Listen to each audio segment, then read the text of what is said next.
La moindre injustice ou qu'elle soit commise menace l'édifice tout entier, disait Martin Luther King, militant afro-américain des droits civiques. Amis de la chronique judiciaire, bonjour, heureuse de vous retrouver pour ce nouveau numéro. Aujourd'hui, nous parlerons de l'infraction. Qu'est-ce qu'une infraction? Par définition, l'infraction est une action ou un comportement interdit par la loi pénale et passible de se faire de sanctions prévues par la loi, amende, peine d'emprisonnement, peine complémentaire. Quels sont les différents types d'infractions pénales? Selon la loi numéro 2018-16 portant code pénal en République du Bénin, il existe 3 types d'infractions pénales, les contraventions, les délits et les crimes. Les contraventions sont punies de peines d'amende qui peuvent aller jusqu'à 2 millions de francs CFA.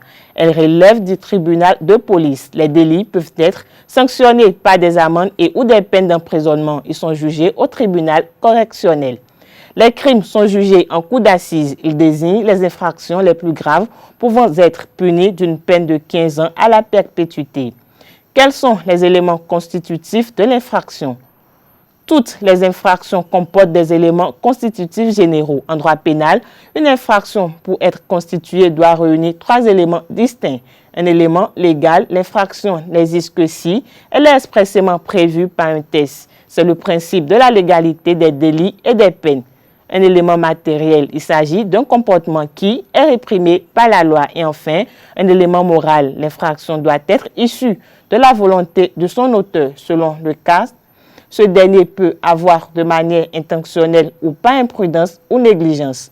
Notons que pour qu'une infraction existe, il faut que ces 3 éléments soient réunis. Des éléments constitutifs, passons aux différents types de peines pénales. Quels sont les différents types de peines pénales? La législation pénale prévoit plusieurs types de peines selon la nature et la gravité de l'infraction. D'abord, la peine désigne la sanction prononcée par une juridiction pénale à l'encontre d'un condamné. On distingue à cet effet les peines contraventionnelles, les peines délictuelles et les peines criminelles. Une peine peut donner lieu à des amendes, une privation de liberté ou des mesures alternatives, travail d'intérêt général, bracelet électronique. Aussi, on peut d'abord distinguer les peines en fonction du type d'infraction qu'elles sanctionnent.